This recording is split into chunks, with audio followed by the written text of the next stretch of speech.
we said, what if the pig were to appear at the Labor Day Christian Music Festival, kind of as a joke, And we worked up a couple of cover tunes, and we wrote an original song that was called Anarchy is Prison. And Paul's girlfriend at the time, who didn't like rock music, really, she heard us do Anarchy is Prison. She said, man, that is powerful. And so we played at the Labor Day Christian Music Festival, and it was sort of like, it was a great big joke, but it was also completely serious. And even though we just shocked people, we got all kinds of feedback. Y'all were the highlight of you ministered more than anybody. And we prayed with a kid to get saved, afterwards, backstage at the thing. And that was sort of the beginning. And yo, everybody, this is Kosher from One Bad Pig. You are listening to Rock Metal Faith Podcast.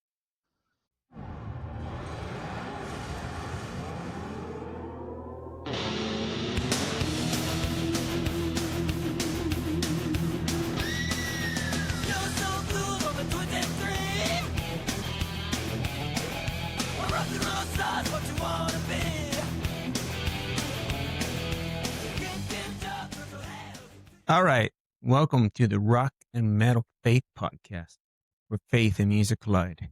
If you like hardcore Jesus rock and roll, or are just curious to what it's all about, then you've come to the right place. We've got the classic bands, the up-and-comers, and all those in between. So come and join us as we rock for the King. Now, in today's episode, we'd like to welcome all those who are here for the first time and those who've joined us before. If this is your first time, you might want to go back to the previous episode, because this is the second part of a two-part episode where we're doing an interview with Carey Kosher Womack, who is the lead vocalist, also the lead screamer for the band One Bad Pig. So we're jumping into the interview with Carey Kosher, part 2. Sarah, I bared my soul to her. And she called me back several days later, and she said, I'm interested in meeting with you and talking about whether or not our relationship can maybe continue, but it's going to be under certain conditions. And meanwhile, I told the band, and we met with not only Maury, the associate pastor, but our head pastor, Jason Knox, and they kind of laid down the law to us and said, look, we want to rebuild Carey and restore Carey, but here's the deal. Anything that you've got booked right now, and there were 2 or 3 things, you can go ahead and do those. But they said, but we don't want Carey to preach from the stage during those things. Somebody else can do the preaching in those situations. And then he said, we don't want you to book any other gigs until later on. And so we did that. We met with them. I met with Jason regularly. I went to AA. I went, got some Christian counseling. We did some Christian counseling together. My wife and I, my girlfriend at the time. And God used all those people to work me through that, and not to just continue on the same path that I had been on. But actually, I had been sober since May the 15th of 1985. I've been sober. No, not of 1985, of 1988. I've been sober since that time. So God's brought me through a lot. Yes, God is definitely good, and it's good you have some godly people and help along the way to, I guess, lead you on the right path back again. Absolutely. He's really, really good. No, carry on with your story if you got more to tell. Yeah. I was going to say that Billy Smiley, he had said he's going to try to work something out, and he said, I've got some studio time lined up for you guys, and it's comp time, and he said the way it'll work is that we'll come out, you guys will record, And if anything comes of it, then from whatever deals we get, then we'll pay the engineer and we'll pay the studio, based off of what you get. But they're letting you have it up front free, because of me. And so we went out and we did 6 songs initially, and we had a different we had a we went through several drummers, not quite as fast as Spinal Tap, but we went through some drummers, and not for the same reasons as Spinal Tap. None of you drummers have died. Yeah. So the first drummer was Philip Owens, and he was a drummer in Paul's real band, before that Labor Day Christian Music Festival, the Paul Kupek Band, and a talented young kid. He was like 16 when we did that show, maybe younger than that. And so One Bad Pig started doing some stuff after that first gig, and the Paul Kupek Band was doing stuff, and his parents said, "Look, you got to choose one or the other. You got to choose a band." And so he said, "Well, I'm going to pick the real band and the band that has a chance of actually going somewhere." So he went with the Paul Kupek Band, and we got a drummer named John Taylor, and he was a little bit older than Philip, but not much. And he was a punk rock looking guy, and just a thin, wiry, uh, kind of nice looking, but plain guy. And he was not a, a super player, but, he would keep the beat and be solid and play fast. And he was a great addition to the band. And then at some point, he ended up leaving the band. Had done a lot of gigging during that time, and we'd found a guy locally that was part-time Austin, part-time San Antonio, named Mike Cannell, and he did a few shows with us. And so he's the drummer that we took out to Nashville and recorded 6 songs. And and So, how did you get the deal with Pure Metal? and so Billy heard all of that, and he said, "Okay, he said, we don't have any deal yet or whatever, but I'm going to keep shopping it around." And so he eventually got a deal for us with Pure Metal Records that was part of the Refuge Records family. Same place that Bride got their start, same place that the Newsboys got their start on that label, or at least on the Refuge, I think. And but Billy kept shopping us to some of the main labels, and nobody would take us. But when he found that, he talked to his friend that was in charge, and basically, without really knowing anything about us and as a band or believing in us, he had agreed, to sign us. And so we got signed to Pure Metal Records, and we needed to go out and complete the rest of the album. And so by this time, but he said, "Look, I can't work with Mike Cannell. The guy can't even stay on time." And he kind of fancied himself as, big AOR metal drummer, but he just wasn't solid. And there were times when we were recording that, they'd say, "Okay, you need some cowbell," and it was one of those deals, more cowbell, trying to keep him on the beat. And, you know, and I mean, and I've got on my headphones to record vocals and stuff, and that cowbell is just thundering through my head, just unbelievably loud. It hurts, and when Billy said, "Okay, I've got you signed, but I can't have Mike be your drummer," and he'd had enough of it too, and Billy had already replaced his drum tracks with Chris McHugh, who was his drummer in Whiteheart at that time, and so Aaron Smith later joined up with them, but. So that was when Philip comes back?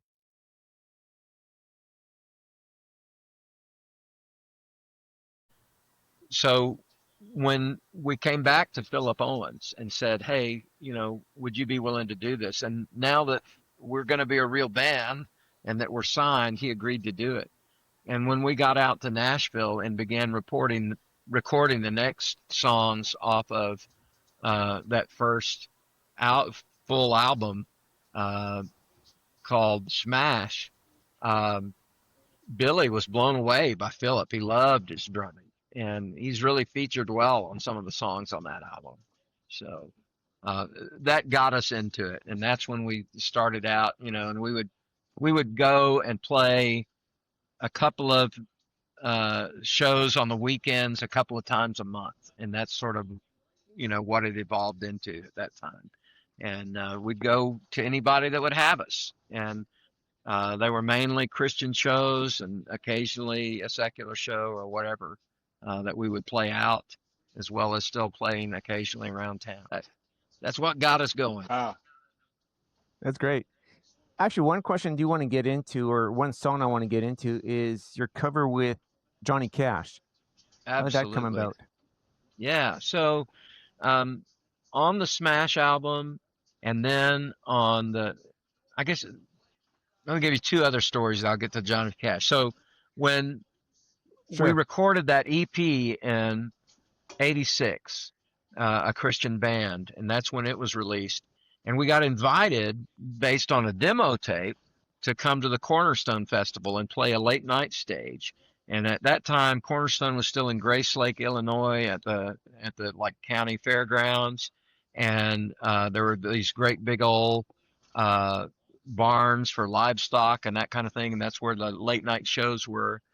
And we'd send our demo tape, and the Christian band was supposed to be shipped directly to vinyl only, directly to Cornerstone, or maybe it was the T-shirts. Anyway, one or both things were getting shipped there for the first time.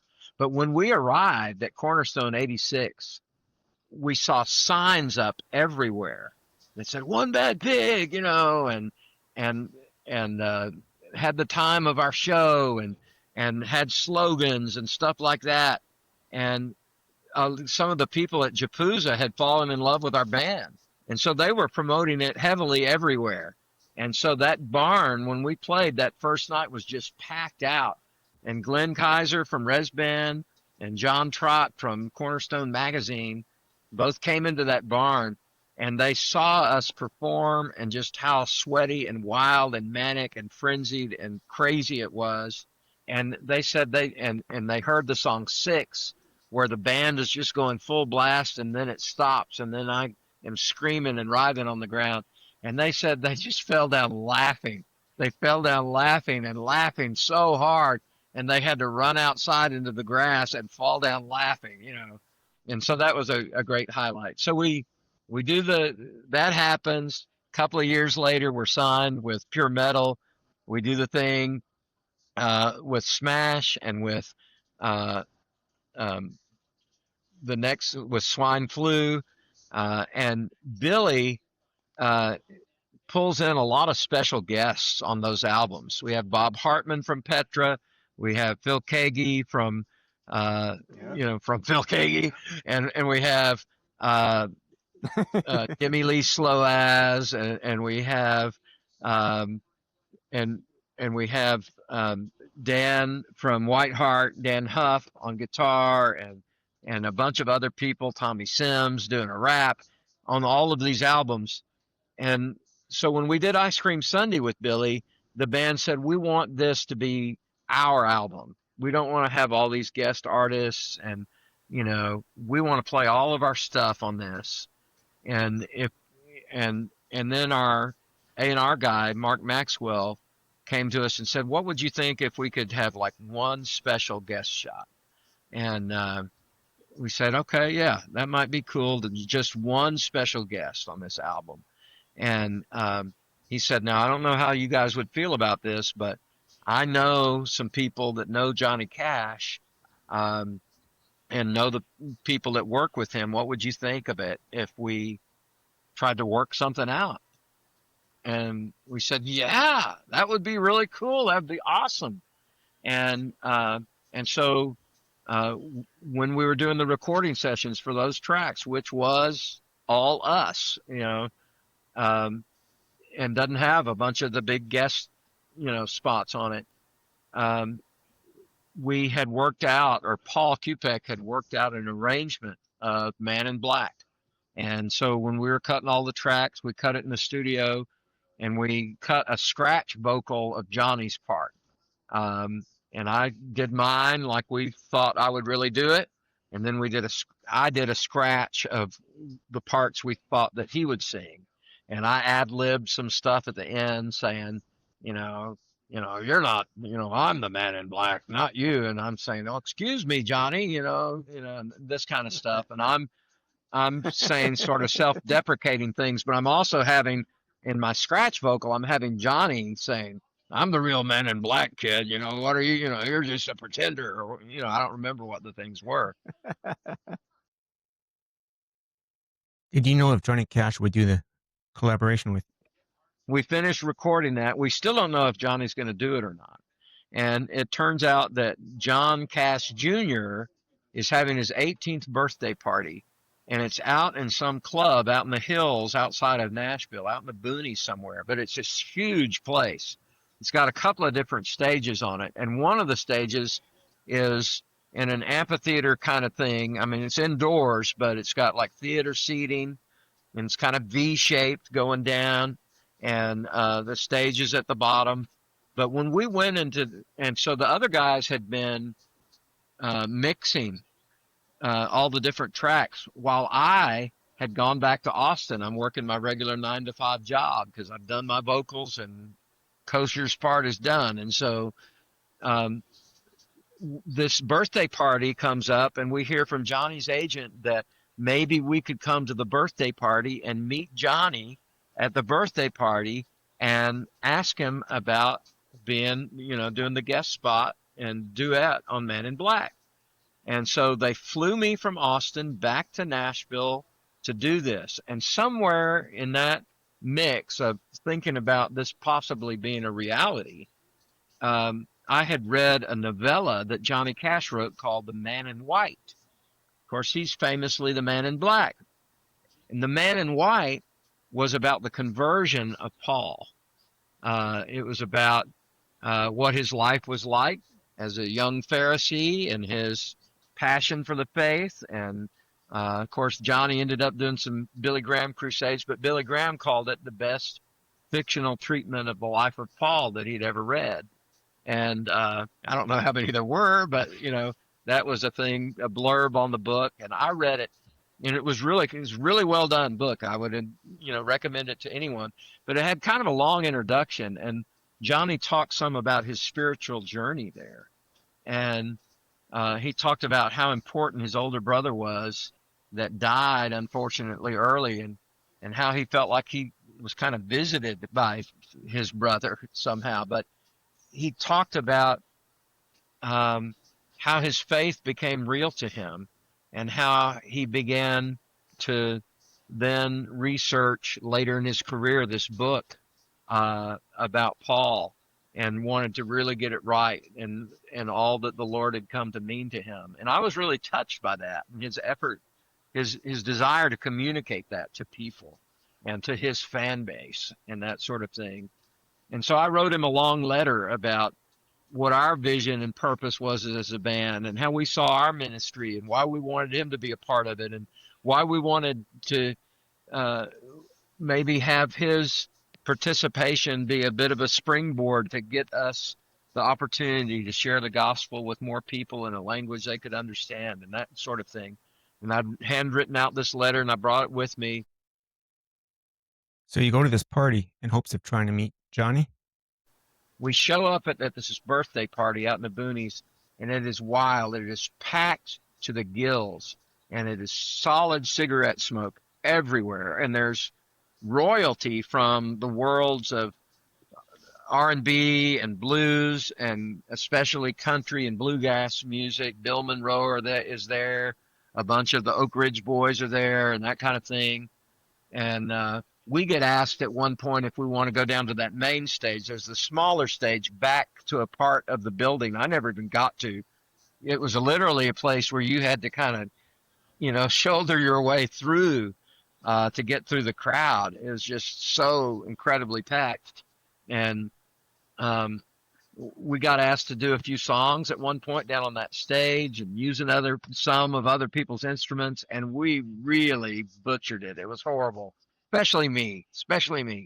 But we got to play at that.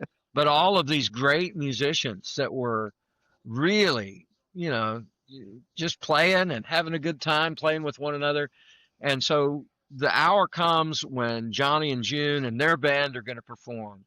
And so they're on the main stage at that bottom of that amphitheater, and the crowd is tighter than ever. And they do a few songs and talk about how much, how proud they are of their son John Jr. turning 18, and Johnny says, but June is not feeling well tonight. She's got a bad cold or something, so we're gonna have to leave early. And but just want to once again, happy birthday, John, and thanks everybody for being a part of this and coming out. Really appreciate you. And he begins to leave. He and June and their entourage begin to leave, and going up the side of this amphitheater, is a little aisle going up the stairs and toward the exit door of the venue on the left as soon as you get to the top of the stairs. And I'm somewhere over in the crowd, and none of us have talked to Johnny yet. None of us have done any of that. And so Johnny and his entourage, including some protection, are there. They're going up, and he's like a politician. He says, thank you very much, thanks for coming tonight. And he's reaching out his hand like the politician would and grabbing people's hands and shaking their hands. And all of a sudden he's out the door, and I'm still trying to get to the door and make headway. And so I finally spill out the door through the crowd of that place and kind of fall down on one knee, if I remember right. And Johnny, by that time, I don't know, he's 20 or 25 feet away, and he's with June's just ahead of him. And I say, hey, John, Mr. Cash. And he turns around. And I said, I'm in this band, One Bad Pig, and I think our people have been talking to your people about maybe doing this thing. And here's a letter I wrote to you. And I handed it to him. And he took it. And that was it. That was all the interaction that any of us had with Johnny at that point. And the very next day, the next morning, our producer gets a call from his manager at the time. And he said, Johnny read that letter last night, and he really wants to do this. He says he wants to get back and be, have some exposure to more modern kinds of music, and which would later come through the American Recording series that made him ultra cool again. One Bad Pig did not make him ultra cool again, but he called and said, I want to do this thing, And so he did. And, he agreed to do it. And so I had been flown home that night, after the party or maybe the next morning. So was there a lot of hype and publicity with Johnny Cash? And then the day is set when Johnny's going to come record. And several media outlets, a couple of Christian music publications had agreed to be there with us. CCM magazine had kind of become a real positive to us. And Paul had moved to Nashville already by that time, and he'd struck up a friendship with Kathleen Urban, who worked for CCM, Contemporary Christian Music Magazine at the time. And through his connection, it seemed like every issue they came out with had at least a little tiny mention of One Bad Pig. It wasn't anything, but it was something that it was in there, And so they were supposed to come out and do a story on us doing a thing with Johnny Cash. A couple of other places were, the radio station was, and maybe, Nashville newspaper, and Crook and Chase TV show, which was on cable at the time, and big country music television show, was going to bring a crew out there for this thing. Well, they fly me back out for the day that Johnny records, even though my recording's already done, just mainly for photo ops and stuff. And um, and we get there and we're waiting and we're waiting, and the time that Johnny's supposed to be there passes, and we're waiting, and Johnny and we're wondering about that, and we're so excited about all the coverage we were going to get. But one by one, these publications said, Crooked Chase called, said one of our vans has been in an accident, so we've had to send the van that was going to cover you off to this other story they were going to cover, and one by one, all the different outlets that said they were going to cover the story and the recording backed out. No, everybody backed out. And it's late past the hour, and Johnny's still not there. And our bass player says, hey, what if we spent some time praying together? And so we all went out into the main room of the studio and got in a circle, holding hands or whatever, and we're praying, and we're just praying about whatever the Lord puts on our hearts. And we hear a door, and suddenly we realize that, okay, Johnny Cash is here. And so, he said, sorry, I'm late. He said, my mother's on her deathbed. We've been having a death watch. She's really, really sick, but I just felt like this was something I really needed to do. And I really needed to get away. And Daniel, the bass player, again said, hey, Johnny, you want to join us? We were just praying. And so he got in the prayer circle, and we all prayed with and for Johnny and for the recording, and he was appreciative of that. And then Johnny gets all set up to do his vocal, and listens to the scratch vocal and what we want him to do on the various parts and the way we've broken it up. And Billy's in the recording booth, and Johnny starts doing the song, and his voice is so big, and it is so fabulous and so real. I mean, it just blew me away. And what a pro he was. And then Billy starts saying, Johnny, could you take that again? And a little more of this, a little more like that. And we're all watching this in the booth, and we're going, that's Johnny Cash. Billy, you can't tell him what to do. Please don't do that. And, but he was just a pro. He took all the direction and everything. And then it got to the point at the end of the song where we had done those ad libs and stuff. And I had done the things that were, that were sort of self-deprecating of myself, but had him saying some things. I'm the real Johnny Cash.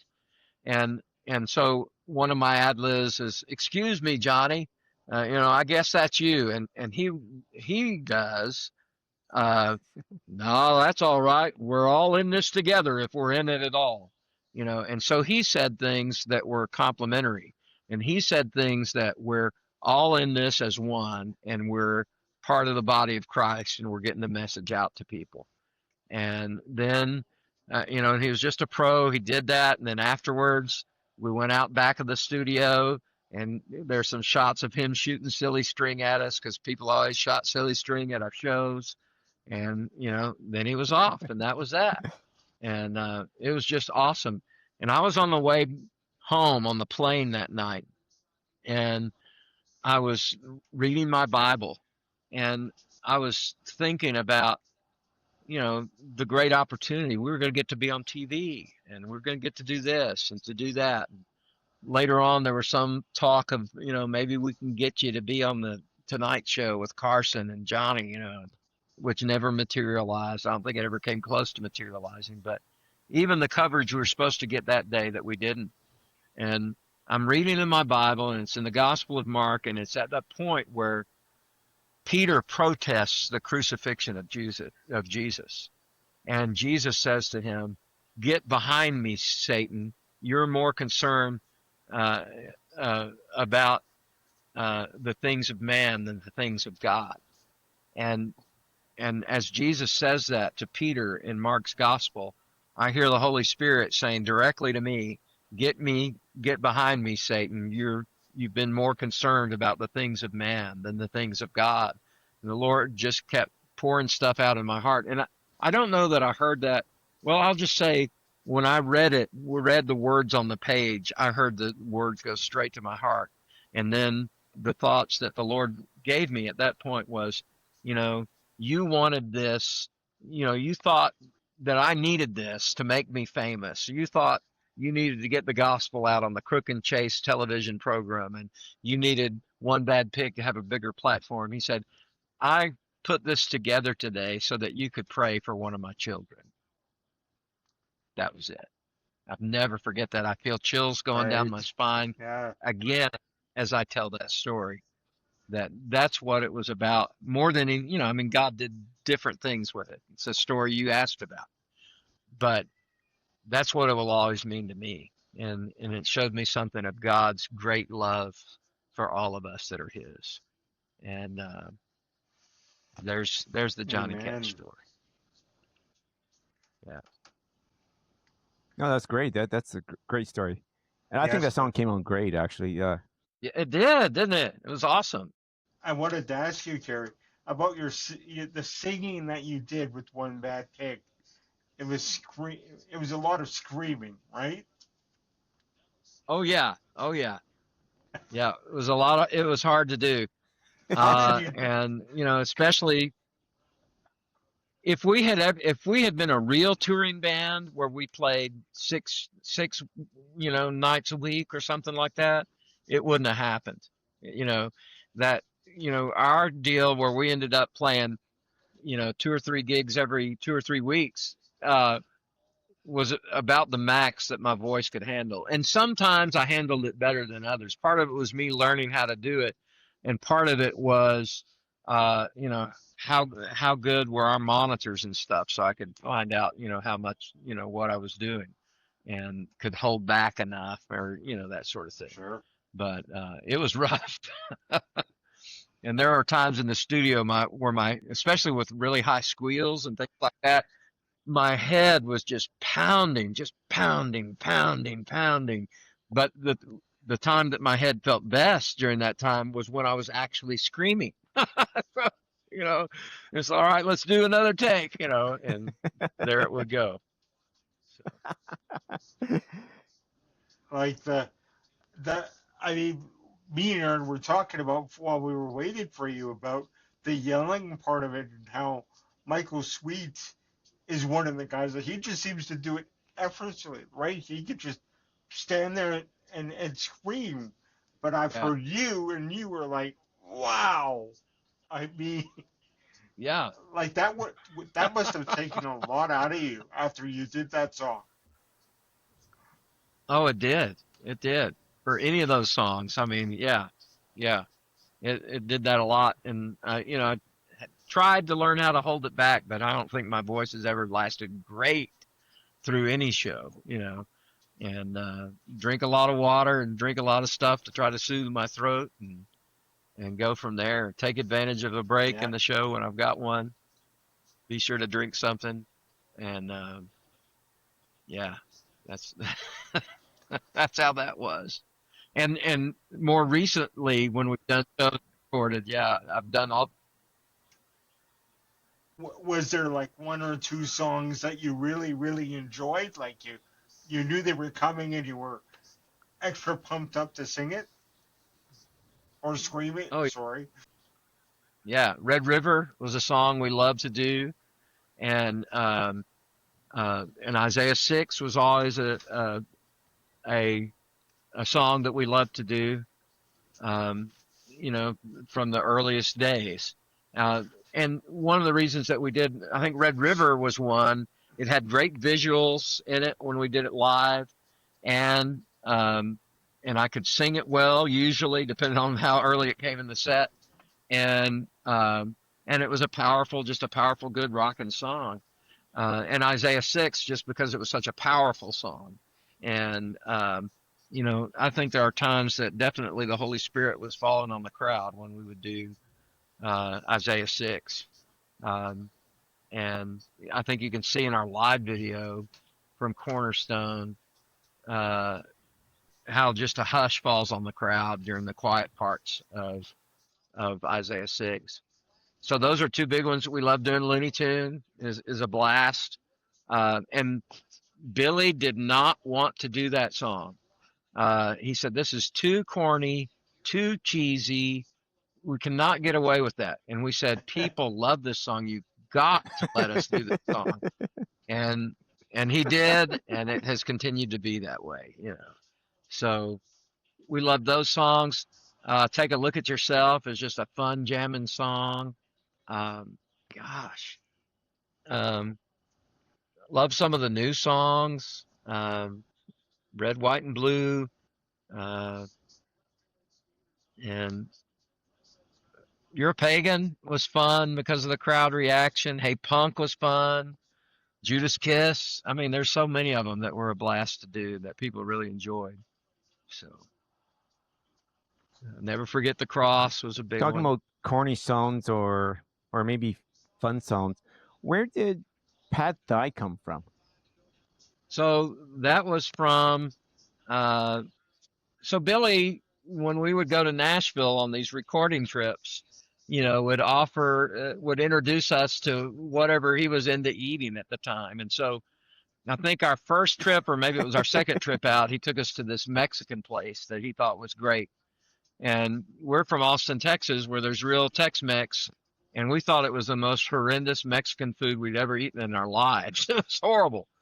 But one year, and I think it was maybe on the Ice Cream Sunday, well, it was on that recording as we started recording that album. Yes. No, it was on the swine flu when we were recording that one, but we continued to enjoy this dish. It was a Thai dish called Pad Thai, which is, you know, just rice noodles, kind of thick rice noodles with sort of a semi-sweet pungent sauce, and can make it hotter or milder. And, you know, you could have it with a meat put in it or just veggies. But we all came to love Pad Thai because that's what Billy had recommended, and we really liked it, you know, had some good peanut flavor, and we'd spice it up. And so we just thought it would be funny to have a corny song that lasted, you know, such a short amount of time. And so Paul wrote that with that reason. We put all those songwriters on it to make it a deal. And so it was very much a novelty thing, as was Up the Nose on that album. So yeah, going through the track listing there, we did an episode talking about the Ice Cream Sunny record there, and made mention that there's like 3 really short songs: Not Love Money, Up the Nose. Both those, I could see the point behind, and going, you know, there was a message. While they're really short, there was a message behind those. And then you get the Pad Thai, a 20-second song. I'm going, there's no this? message. Other than the fact that, I mean, it's a little bit of honesty when my brain starts to fry. It's just like, we've been in the studio, we've done everything that we can. We're not going to get anything else done. Let's just go eat, you know. So that might be Right. the real, you know, meaning behind that song. So, Carey, you said that you were originally signed by Whiteheart with Billy Smiley. Are you still in touch with Billy Smiley and Whiteheart? Yeah. On occasion, we're in touch with Billy Smiley, and I don't know, maybe the last time was a year or so ago. When we did our Kickstarter album, he was a little disappointed that we hadn't called on him again to do it, but partly, and I can see that, but we wanted it to be something that we could do pretty much ourselves and keep the cost down. And Philip couldn't do it at that time. He was involved in a really cool ministry that brought together Catholics and Lutherans in worship. You know, basically around the time of you know, the Protestant, you know, the anniversary of the Protestant Reformation, where they would come together and worship together. And he actually got to lead worship in Europe at some of these events that were part of that effort to bring, you know, different believers together at that time. And so that, among other things, he didn't feel like he could do it at the time. And in some ways, it would have been cool of us to wait until he could, but we didn't. And You had Paul Rohraback play drums and produce the album? but Paul Rohraback stage name PJ Bostic, had a studio just outside of Austin, and he's just this killer drummer. Somebody joked on his Facebook page this week, said, I see, Rush has gotten, another drummer for these dates that they're going to do. They should have gotten you, Paul. And there's something to be said for that. Now, the woman that they got, she's an incredible, incredible drummer. But I'll say this about Rohrbeck. He's an incredible, incredible drummer, and he loves Rush. And, that's sort of his hero. And he, played early on in some bands, including some touring with Bloodgood. And, of course, he was part of Grandma Train. But his, favorite style of music is the real progressive rock. And he decided so much that he wanted to be able to do his own music. He taught himself, though he's a drummer, to play bass. He taught himself how to play guitar. He taught himself how to sing. He taught himself how to engineer and how to produce and all of this stuff, and slowly built his studio. And I mean, I'd put him up there against anybody in terms of just his abilities to record and get sounds, and as well as his skills as a musician that are broad ranging. And so he had agreed to, do the recording and play drums. And so that turned out great. Great. One question we had kind of coming from our audience or the internet there, and this probably goes back to the early days of One Bad Pig. Someone wanted to know, did the KC-95 ever figure out that you stole their mascot? So is there a story behind this? I don't think so. I mean, we never heard from them. And, and we started it, our first, like a Christian band had basically the Casey pig on it, that a friend of ours roughed out in sketches and stuff. It was a line drawing. And then when we went to Pure Metal for Smash, they had an artist come up with something a little bit different. And so we were out of the woods after that. But that first EP, we never did hear from them. Although, I'll say the little town that I live in now in Camden, Tennessee, are the Lions. But when we first moved to town, their logo was very much like the Penn State logo. And, small town Tennessee high school, and they heard from Penn State, and they had to change their logo. Oh, so that's what that's referring to. I was wondering if there was some story where you stole an actual stuffed mascot or something. Yeah. Well, I mean, our first pig essentially was that pig, just with somebody else drawing it, Right. What happened with the long break there? From basically you'd done a couple of live records, and then there was a long break before "Love You to Death" came out. What was the reason for the long break? We had, Paul had lived outside of Austin for a long while, and I had as well, but on a trip back to Austin, we met with some other guys, and some of the guys got together and met, and we said, we just felt like that we still had something in there, that we still wanted to communicate some of the same messages, and that we still had something to say. And then we planned another get together. There was a guy, the original bass player for the band was Kevin Squealin Phelan, and his dad had kind of been a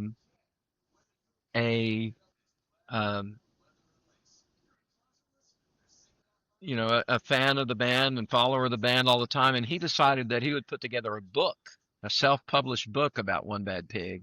And so we all met at his house and did all kinds of reminiscing and telling the stories and that kind of thing. And from that, we decided, you know what, we want to do something else. And so we decided to put together a Kickstarter and do it. And we did. And it was a blast. And we feel really good about it. Felt like it held up. And some of our favorite songs are off the new record. And We enjoyed getting to get back together and do some shows again after that. Yeah, no, the new one came out well. Why such a long time though? Getting the new one out. I think it was because of all the, the fact that our lives had all taken different directions. Philip was um, had a big lawn care business, and then he got into this thing that was, he was doing all this worship leading with this, back and forth from Europe, and also he got into a thing. They started this 24-hour prayer room in Austin, and they started a water company that helped to fund the prayer room called Cielo Water, and it sort of took off. So he's doing that and raising a great big family. And QPEC has moved to Nashville trying to do his solo thing, and then on to Florida, where he's living with his family. And I'm in Tennessee pastoring a church. And so, our lives had just really gone in different directions. But those reunions of getting together, just over a meal or whatever, and then over a conversation is what helped us see that, hey, it'd be great to come back and do this again. Have fun doing it, but also have something to say. So that's what we did. And, That's we've awesome. done a few shows since then. We've turned down a couple since then. What do you have coming up with One Bad Pig? But so I mentioned Labor Day 85 was the first ever show. And we had thought, what if we do something for our 40th anniversary? And here we are. It's almost the end of 2025, and we've sort of missed it. But Paul pointed out that a lot of bands talk about their anniversary in terms of when their first release was. So our first release was in 2026. And so we're thinking of maybe doing a recording, and we're thinking of doing a live show that would be in Austin, maybe next November. And the reason for November was it's a time of year that we think we can make work, but also because we're thinking of doing a One Bad Pig Christmas album. And we had this idea before anyone ever heard that Stryper was doing theirs, but I've Right. always loved Christmas music. I have a huge collection of it, and of course, lots of off the beaten track Christmas music. And we think we could do some hilarious things, and some powerful things, and some meaningful things, and some fun things with that. And so we're thinking we do a 40th anniversary reunion show and recording the Christmas album. We'll start the show with doing back to back all the songs off the first EP. We'll do a Christian band, just plow through it straight for the reunion show. And then we'll do some of the Christmas songs and some of the, big hits from the years, and make that our big 40th anniversary show. And after that, who knows? Never say never has become one of our slogans. Yeah. Well, if you decide to come back, come back on with us, and if you have a new single, come back. That would be awesome. We'd love to have you. Yeah, we would love to do that. That'd be awesome. It's been great to spend time with you, Chris and Aaron. Yeah, I talked to Aaron about that. Yeah, we'll definitely work something out with that when you got new stuff coming out. Sounds great. Any thoughts releasing any of the old stuff on vinyl? So the Girder folks did release Smash on vinyl. I don't know if you guys caught that or not, but they released Smash on vinyl in pink and green vinyl, which sort of goes with Frat Rats. We talked about starting out in Austin around the university scene, and all the punks at that time, of course, loved to hate on fraternity and sorority people. And that's where Frat Rats, the song, came from. But